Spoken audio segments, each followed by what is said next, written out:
제자들이 가서 예수께서 지시하신 대로 어미 나귀와 새끼 나귀를 끌어다가 그 위에 겉옷을 보니 예수께서 올라가셨다. 큰 무리가 자기들의 겉옷을 길에다가 폈으며 다른 사람들은 나뭇가지를 꺾어다가 길에 깔았다. 그리고 앞에 서서 가는 무리와 뒤따라오는 무리가 외쳤다. 호산나 다윗의 자손께 복되시다. 주님의 이름으로 오시는 분 더없이 높은 곳에서 호산나. 예수께서 예루살렘에 들어가셨을 때 온 도시가 들떠서 물었다. 이 사람이 누구냐? 다 함께 사람들은 그가 갈릴리 나사렛에서 나신 예언자 예수라고 말하였다. 안녕하십니까? 네, 이제 바야흐로 여름에 본격적으로 들어섰고, 아까 초반에 말씀드린 것처럼 숨 고르기가 이제 필요한 시간이 됐습니다. 우리의 모든 주변 상황이 우리의 뜻대로만 되는 것은 아니어서 그런 외부 환경 때문에 힘겨운 시간들도 있고, 또 이것이 빨리 지나갔으면 하는 그런 마음이 간절할 때도 있지만, 하나님은 또 나에게 그런 시간들을 통해서 다른 쪽에서는 또 다른 선한 일들을 하신다고 믿습니다. 오늘 이 무더운 날씨에 우리 동산교회에 모인 저와 여러분에게 하나님께서 큰 은혜로 함께하여 주시고, 일상의 삶 가운데서도 외부 환경으로 인한 답답함을 뚫고 하나님의 상쾌한 은혜가 임하시는 복된 저와 여러분 되시기를 축원드립니다. 우리 동산교회 초입에 우리 장미 정원이 있는데, 물론 이제 장미 농사가 약간 그 착오가 생겨서 기대만큼 이렇게 화려하진 않지만, 그러나 이제 제법 다시 정비를 해서 예쁜 모습을 갖춰가고 있습니다.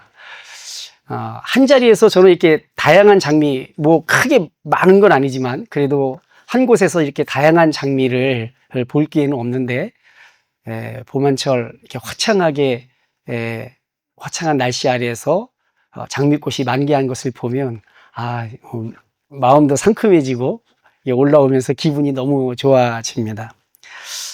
그런데 이제 날이 더워지니까 여러분 오시다가 또 우리 화장실 입구에도 터널처럼 이렇게 장미 넝쿨들이 올라가고 있는데, 거기에 매달려 있는 장미들이 이제 더위에 약간 시들고 있죠. 그리고 하나둘 떨어지는 광경들이 보입니다. 이거 어떻게 보면 처연한 모습이죠. 정말 이렇게 불꽃처럼 확 만개했던 장미가 저렇게 시들어가고 또 꽃잎을 떨구고 하는 모습을 보면, 그 이영기 시인의 낙화라는 시 여러분 아십니까? 가야 할 때가 언제인가를 분명히 알고 가는 이의 뒷모습은 얼마나 아름다운가. 봄 한철 격정을 인내한 나의 사랑은 지고 있다. 이렇게 시작합니다. 거기서 분분한 낙화 이러면서 시를 이어갑니다. 여기 봄 한철 격정을 인내한 나의 사랑이 지고 있다라고 하는 문장이 이 화려했던 장미가 시들어서 떨어지는 모습을 보면 그게 이렇게 눈에 그 시기가 그 문장이 떠오릅니다. 그래서 그런 걸 연결하면 비장한 마음이 들기도 하죠. 이런 감상에 발을 디디게 된 이유가 있습니다. 오늘 우리가 읽은 이 본문의 풍경에 대한 상상 때문입니다. 예수님이 예루살렘에 들어가시죠. 오늘 본문 읽어보시면, 물론 이번 예수님의 예루살렘 방문이 첫 방문은 아니었습니다. 하지만 이번 방문은 다른 때와는 분위기가 많이 달랐죠. 이전에 지금 오늘 우리가 읽은 이 본문에 예루살렘에 예수님이 입성하시는 요 광경이, 그전에도 예루살렘을 방문하셨는데 그 이전에 방문했을 때와 지금 방문할 때의 그 시점 사이에 이스라엘 안에서 예수님에 대한 상당한 인지도의 변화가 있었다는 것을 우리는 상상해 볼 수 있습니다. 이름 없는 한 촌부가 저 지방에서부터 대중적 지지를 끌어모으면서 돌풍을 일으켰고, 중앙 관료들이 이 점을 심각하게 생각하지 않을 수 없도록 존재감을 키웠던 겁니다. 그리고 오늘 이 본문에 광경이 이제 펼쳐지게 된 거죠. 군중들은 나사렛의 한 목수에게서 불타오르는 정념과 그 비범한 능력에 점점 주목을 했고 그의 뒤를 따르는 사람들이 점점 기하급수적으로 불어났습니다. 그 옛날 지배자들과 민중이 함께 타락해서 이스라엘 전체에 죄의식이 무뎌지고 이스라엘이 약육강식의 무간지옥으로 되어갈 때 하나님은 그들 가운데 예언자들을 보내셨습니다. 그 불타는 눈빛과 거침없는 언사로 권력자들을 비난했고 그리고 그 권력자들에게 따라가는 그래서 이웃과의 관계에서 타락을 일삼기를 두려워하지 않는 그 이스라엘 백성들을 책망하는 사람들이 이스라엘의 예언자들이었습니다. 회개하라고 하나님의 길에서 벗어난 자기들의 몰골을 좀 보라고 그들에게 거울을 들이댄 사람들이 예언자들이었습니다. 그 예언자들은 생사를 넘어선 대담함으로 권력과 군중 앞에 섰고 그리고 외쳤던 겁니다. 이 군중 앞에 선 개인이야말로 가장 위험한 존재입니다. 여러분 그런 격언이 있어요. 오히려 이 체제의 권력 앞에 서 있는 사람보다 군중 앞에 서 있는 개인이 굉장히 위험한 사람인데 그 당시에 예언자들은 그 권력과 군중 앞에서 대담하게 하나님의 말씀을 전했던 것입니다. 우리가 걷고 있는 이 길은 우리 하나님께서 과거에 이미 말씀하셨던 갈래길 가운데 한 길이다. 보십시오, 이스라엘이요. 우리는 지금 하나님께서 복과 평안과 번영의 길이라고 가르쳐준 그 길이 아니라 저주와 심판으로 이르는 길이라고 말씀하신 그 길 위에 서 있다라고 이스라엘 백성과 그리고 관료들 그리고 지도자들에게 말씀을 선포했던 것입니다. 이 당시 예수님 당시에 이스라엘 군중들은 이 나사렛의 예수로부터 기록을 통해 전해오는 그 오래전 이스라엘에 출현했었던 예언자들의 그 후광을 봤던 것입니다. 오늘 11절에 나오죠. 예수님이 예루살렘에 들어갔을 때 그 도시가 막 소동이 일어났는데 사람들이 대체 이가 누구냐라고 말하자 나사렛에서 온 예언자라고 이렇게 사람들이 평하는 장면이 있습니다. 저 지방에서부터 사람들이 예수님을 따라서 예루살렘으로 들어온 것입니다. 예루살렘 도성안에 있었던 이 사람들은 이 사람이 누군데 대체 사람들이 이렇게 따라 들어오면서 온 도시를 시끌벅적하게 하는가? 사람들이 서로 물었던 거죠. 그가 갈릴리 나사렛에서 나신 예언자 예수라고 사람들이 말했던 것입니다. 그 이유가 무엇이었을까요? 바로 이들이 예수님의 뒤를 따라다니며 봤던 그 광경, 바로 그 옛날 하나님의 말씀 율법책 그리고 모세의 책에서 기록되었던 그리고 그 뒤에 나오는 많은 예언자들의 기록에 관해서 기록했던 그 글들을 그들이 알고 있었는데 바로 거기에 등장하던 하나님의 예언자가 바로 이 나사렛 예수의 모습이 아니었던가 그들은 그렇게 봤던 것입니다. 예수님보다 조금 더 앞서 세례를 주는 자 요한이 있었습니다. 그 역시 예수님처럼 예언자의 이미지를 갖고 있었죠. 하지만 예수님은 세례 요한에겐 없는 다른 면이 있었습니다. 그것은 능력이었습니다. 일상에서는 도저히 듣도 보도 못할 경험을 선사하는 그런 능력 말입니다. 옆에서 그 능력이 일어나는 그 광경을 지켜본 이들이 내가 지금 초월적 세계와 접촉하는 그런 현장에 내가 서 있다라고 하는 그 각성 때문에 간담이 서늘해지고 전율이 일어나는 그런 경험을 주는 능력을 그분이 갖고 있었다는 것입니다. 상상해 보십시오. 우리가 길에서, 광장에서, 그리고 어디에서든지 간에 병든 자를 일으키는 사람 옆에 그 현장에 내가 옆에서 그것을 지켜보기만 할 때에도 간담이 서늘해지겠죠. 죽은 자가 일어나는 광경을 볼 때 얼마나 가슴이 서늘해지겠습니까? 바로 그분이 그런 능력을 갖고 있었다는 것입니다. 몸과 마음이 망가져가던 병자를 어루만져서 일으키시고 지긋지긋하게 들러붙어 본인과 그의 온 가족을 말려 죽이던 귀신들을 어둠 속으로 내쫓는 분이었습니다. 그리고 죽은 자를 다시 일으키셨죠. 2000년 전이었습니다. 타국의 식민지로 전락한 처지에서 하루하루 한 끼를 해결하려고 온 나라가 아등바등하는 그런 시대였습니다. 자기들이 구축해 놓은 카르텔 안에서 자기들만의 생존과 번영, 그리고 축제, 재물을 쌓는 거죠. 축제의 골몰에 있던 자들이 지도자들이랍시고 목에 힘을 주면서 서민들을 멸시하고 종교적 아집과 독선으로 민중을 쥐어짜는 시대에 이스라엘이 들어가 있었습니다. 빈익빈 부익부의 완강한 장벽에 눌려서 너나 나나 모두가 살아남기에 찌들었고 각자 도생이 가장 자연스러운 삶의 이치로 정착해 있는 시대에 있었습니다. 대의니, 인간의 도리니, 하늘의 뜻이니, 진리가 살아있니 라고 하는 그런 투의 말들이 현실의 잔혹함 앞에서, 그 잔혹한 힘 앞에서 맥없이 찢겨나가는 걸 사람들은 너무 많이 봐왔기 때문에 더 이상 속으로 그런 것들을 믿지 않게 된 시대였습니다. 캄캄한 암흑의 시대였습니다. 그때 서러운 자, 갇힌 자, 외로운 자들에게 다가와 손을 잡아주면서 빛을 비춘 이가 바로 나사렛 예수였던 것입니다. 예수님 당시 그 바로 앞전에 메시아 운동이 여러 차례 있었습니다. 자기가 메시아라고 주장하는 사람들이 있었던 거죠. 사람들을 선동했습니다. 그리고 그 중에는 로마 정부의 위협을 느끼게 만드는 그런 이들도 있었죠. 그들을 본보기로 삼기 위해서 언덕마다 사람들을 십자가에 못 박아서 낮부터 밤까지 계속 비명과 신음을 지르면서 사람들이 죽어가는 광경을 로마는 이스라엘 사람들한테 똑똑히 보여줬습니다. 하나님의 진리를 선포한다고 말했던 이들, 그리고 이스라엘을 구원하겠다고 나섰던 이들이 그렇게 오밤중에 언덕 위에서 컴컴한 어둠 속에서 십자가에 매달려 신음을 내지르며 죽어가는 그 광경을 보고 집안에서 그 신음소리를 들으면서 잠이 들어야 했던 이스라엘 사람들, 더 이상 무슨 진리니 뭐니 뭐 이런 것들이 그들의 마음에 살아있을 수 있었겠을까요? 어떤 말로도 더 이상 그들의 잠든 영혼, 병든 영혼을 흔들어 깨울 수 없었습니다.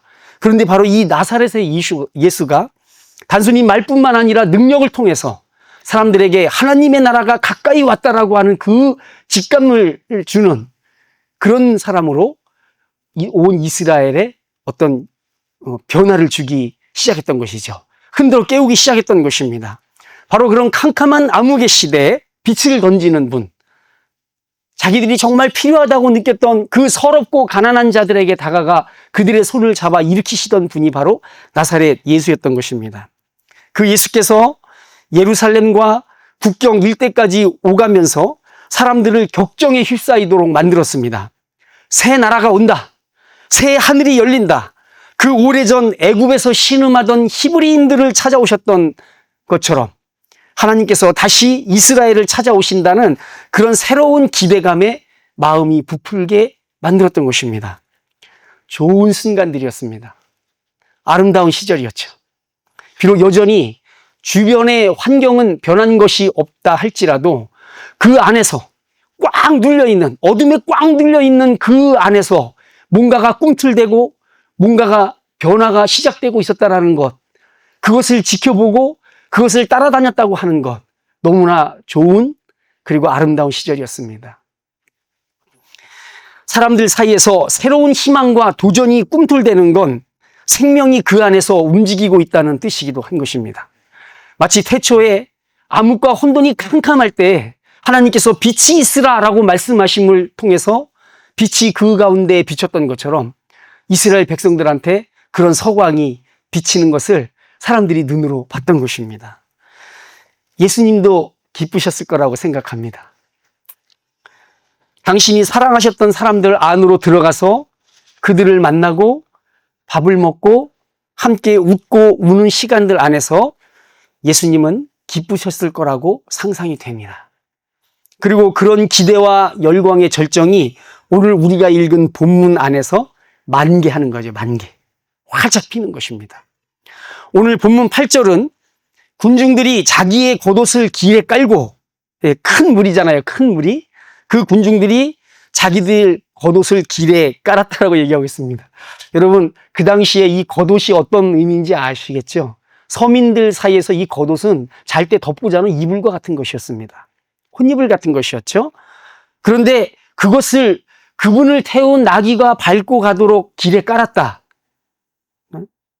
겉옷이 없는 사람들은 어떻게 해요? 나뭇가지 꺾어다가 길에 핀 거죠.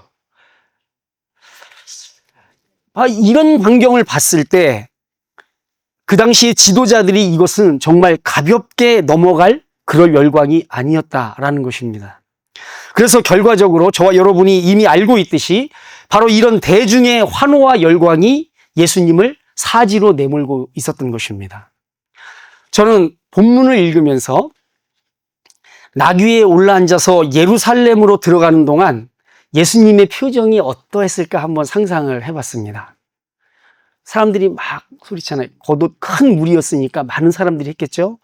옷을 막 깔고 종려나무 가지를 꺾어서 바닥에 깔고 하면서 그분이 가는 길을 준비하는, 광야의 대로를 준비하듯이, 여호와께서 가는 길을 준비하듯이 사람들이 그런 나사렛의 예언자가 예루살렘에 들어오기는 것을 환호하면서 그 길을 깔 때 나귀를 타고 예수님이 그 길을 걸어 들어가면서 그분은 어떤 표정이셨을까?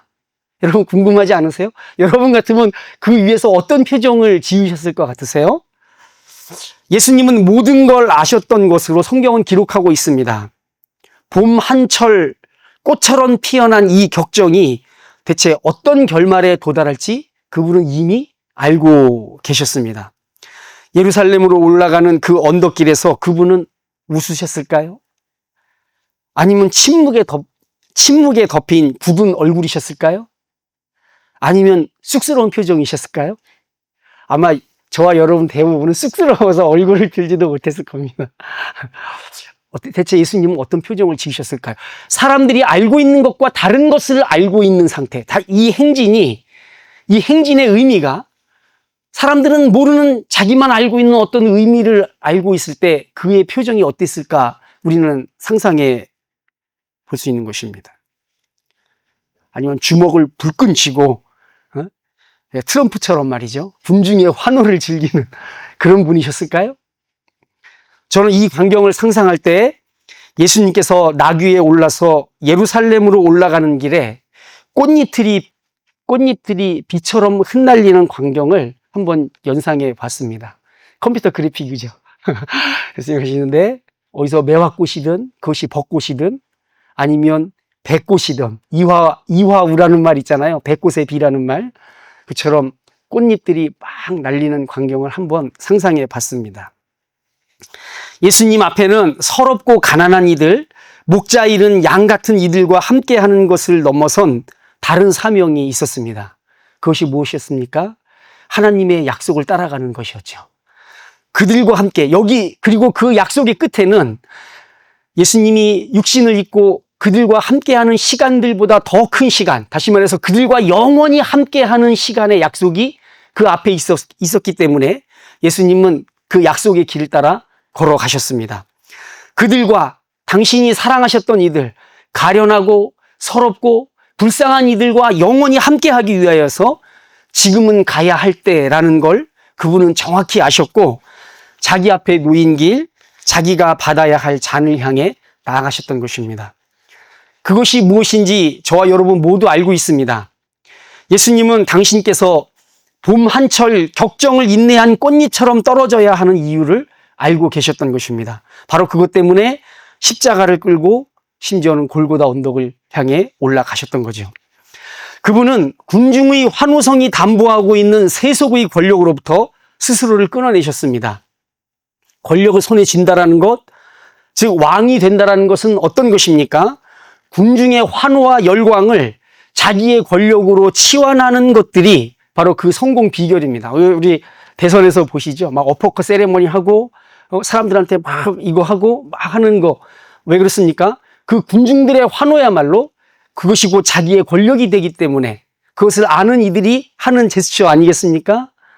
그런데 예수님은 그것을 끊어내신 거죠.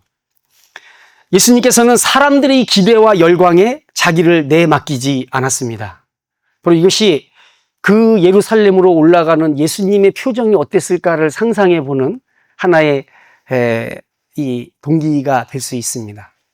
사람들에게 자기를 내맡기지 않으신 거죠. 그분은 오히려 자기를 버리려고 하시는 하나님 아버지께 자기 자신을 온전히 내맡기셨습니다. 그 길이 어떤 길입니까? 하나님 아버지께 버림받는 길이었습니다. 그럼에도 불구하고, 그것을 알매도 불구하고 하나님 아버지께 자기를 내맡기는 길로 올라가셨던 것입니다.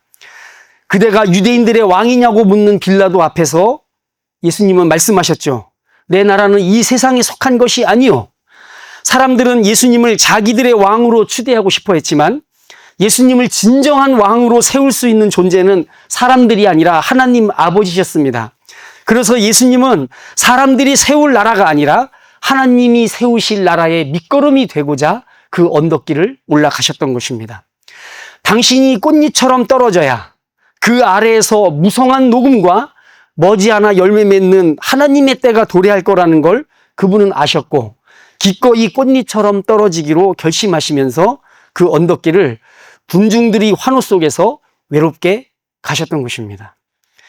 그러고 보면 나귀를 타고 예루살렘을 향해 올라가는 이 광경은 슬프고 처연한 시적 감상이 아니라 단호한 결심과 자기 목숨을 버려 다른 이를 살리고자 하는 불같은 사랑의 능력에 대한 이야기로 다시 보이게 되는 것입니다. 이 자연 세계에서 낙화에는 단순히 저물어 가는 것들의 가여움이나 견디지 못한 채 흩날리는 이 아쉬움과 애틋함의 정서만 보이는 게 아닙니다. 낙화는 그 자체로 소망과 기대를 품은 장렬한 헌신과도 같은 것입니다. 수정을 위해서 화려하게 그 잎을 피우는 것에만 꽃의 역할이 있는 것이 아니라 꽃의 마지막 역할은 떨어지는 것입니다. 왜냐하면 낙화는 결실을 위한 자리 내어줌이기 때문에 그런 것입니다. 꽃이 계속 그 자리에 머물러 있으면 열매가 차오를 수가 없는 것이죠. 밑씨가 씨앗이 되고 씨방이 열매가 되게 하기 위해서 꽃은 떨어져야 하는 것입니다.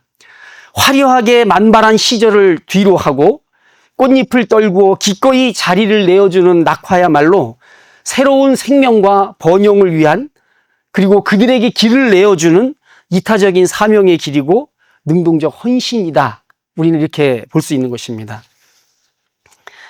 여기 우리 동산교회 예배의 자리에 앉아 계신 성도님들은 저와 안면이 있고 제가 일정 부분 삶의 정황을 알고 있는 분들입니다. 연령대가 섞여 있기는 하지만 우리 교회의 주축인 분들 대부분 연세가 어느 정도 이제 높으신 때에 들어선 분들입니다. 꽃이 만개하던 화려한 날은 저물었고 저무신 분들이죠. 꽃이 만개했던 화려한 날이 이제 저물고 있는 분들이죠. 그리고 어떤 때에는 침침하고 갑갑한 시간들 한가운데를 헤엄치듯이 나아가는 중일 수도 있습니다. 야, 뭐 길 없는 광야 걸어가는 건 일도 아니다. 야, 태평양 한가운데 망망대해서 헤엄치는 기분이다. 이렇게 느끼는 분들도 있을 수 있습니다.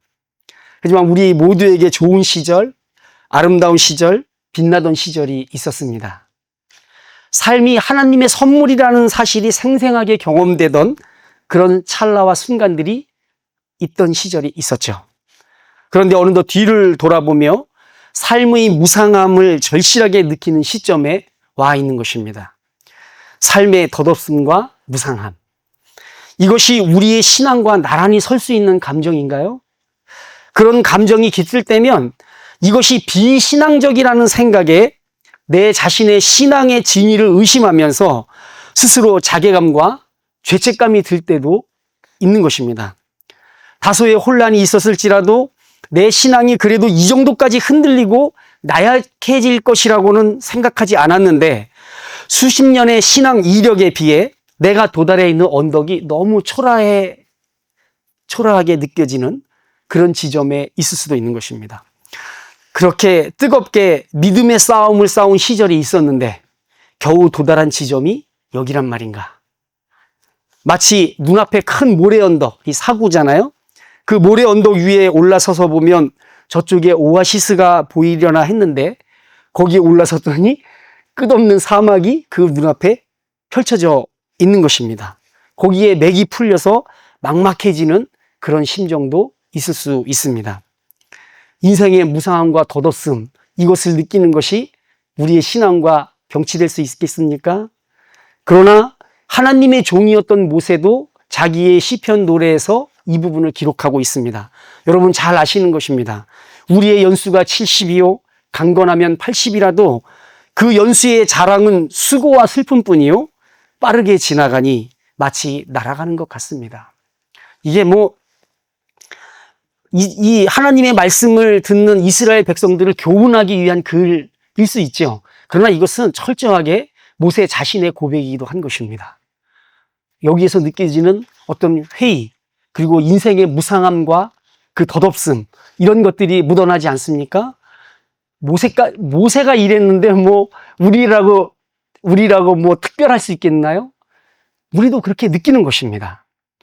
하지만 빛나고 화려했지만 반면에 어설프고 충동적이고 오만하기까지 해서 실수투성이었던 과거의 젊은 시절 우리 곁에서 붙잡아주고 눈 감아주셨던 하나님께서 지금도 곁에 계신다는 사실을 우리가 잊지 말아야 하는 것입니다. 전에도 말씀드렸던 것처럼 느보산 꼭대기까지 하나님이 모세와 함께 계셨던 것처럼 우리에게도 지금 그렇다는 것입니다. 나귀를 타고 비참한 최후를 맞이하기 위해서 환호성 속에서 언덕길을 올라가셨던 예수님 곁에 그 아버지가 계셨던 것처럼 자기 자신과 그리고 사랑하는 모든 사람을 안쓰러워하면서 지켜보는 노년의 성도님들 곁에 하나님이 머물러 계신다는 것입니다. 가만히 생각해 보면 언제는 안 그러셨던 건가요? 여러분의 꽃다운 날의 삶은 열매를 맺기 위해 애쓴 사랑의 시간들이었습니다. 자녀를 낳아 길렀죠. 수고하셨잖아요. 교회에선 한 사람이라도 하나님 안에서 성장하고 굳게 서기를 바라면서 다른 이들을 응원하면서 살았습니다. 물론 실수와 그리고 차라리 하지 말 걸 하는 그런 것도 있었지만 그래도 우리의 전반적인 삶의 방향은 그런 것이었습니다. 저 사람이 하나님 안에서 온전히 서기를, 성장하기를, 형통하기를 바라면서 우리의 시간들이 지나왔습니다. 비록 눈에 남고 손에 잡히는 것이 없는 것처럼 보일지라도 우리가 예수님을 영접하고 살아오며 다른 이들을 위해 손을 폈던 모든 순간을 하나님은 절대 잊지 않으신다는 것입니다. 그것이 화분이나 묘목에 아침 일과처럼 물을 주듯 아주 사소하고 기억에 남을 만한 것이 아닐지라도 모든 나무와 열매들이 다 그렇게 그때 필요했던 한 숟가락의 밥과 한 컵의 물을 먹으면서 자라왔던 것처럼 그 순간 그때 필요했던 한 모금의 물과 한 숟가락의 밥을 먹이신 걸 하나님은 잊지 않으신다는 것입니다. 자녀들에게, 성도들에게, 이웃들에게 예수님의 마음으로 선하게 대했던 모든 것을 하나님은 헌신으로 온전히 받으셨다라는 것입니다. 물론 온전하지 못했던, 그리고 더 잘하지 못했던, 그리고 심지어는 차라리 하지 않았으면 좋았을 자기 허물을 돌아보는 시간도 있을 겁니다. 하지만 우리 하나님은 어리석고 흉악한 죄인이었던 나를 예수 그리스도 안에서 받으신 분입니다. 그분이 사랑의 손으로 모든 허물과 죄를 씻고 품 안에 받으셨습니다. 그러니 우리의 인생의 봄과 여름, 꽃을 피우며 격정을 인내하는 그 시간 동안에 있었던 후회할 만한 오점들도 하나님은 당신의 손으로 덮으시고 우리의 모든 것을 받으셨을 것이라고 우리는 믿을 수 있는 것입니다. 본문에 나오는 것처럼 우리를 위해 낙화의 길을 가신 예수 그리스도 안에서 우리를 모두 품으신 것입니다. 그러니 약해져만 가는 시절을 후회와 당황스러움으로 맞지 않기를 바라는 것입니다. 예수님은 당신의 뒤를 이어 나타날 수많은 생명의 열매를 보면서 기꺼이 낙화의 길을 가셨습니다. 자기를 비우셨고 자기를 내어주셔서 그곳에 새로운 열매들이 맺히는 걸 바라보셨던 분이죠. 우리 사람이 노인이 된다는 건 그런 눈을 갖게 되는 거라는 걸 저는 생각합니다. 그 길, 예수님께서 가신 그 길은 끝내 지친 몸으로 십자가를 끌고 골고다 언덕으로 올라가는 순환의 길로 이어져 있었습니다. 하지만 그곳에 예수님을 다시 살리고 영광의 자리로 이끄실 하나님 아버지께서 그곳에서 기다리고 계셨다는 것입니다. 그 하나님께서 여러분을 응원하면서 기다리신다라는 건 두말할 필요가 없는 것입니다.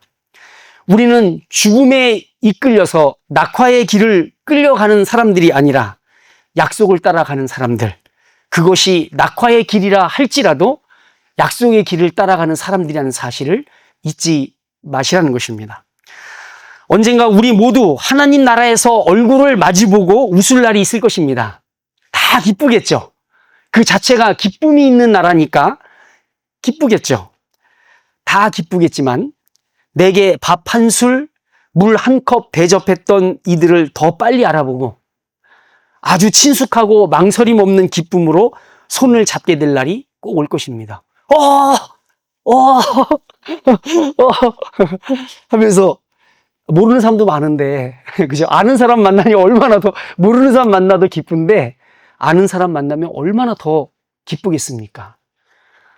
그때 우리는 서로에게 혹은 누군가에게 인사를 듣게 되겠죠. 그때 당신이 예수님 안에서 내게 해준 말, 예수님 안에서 나를 대접했던 그 손길을 내가 기억합니다.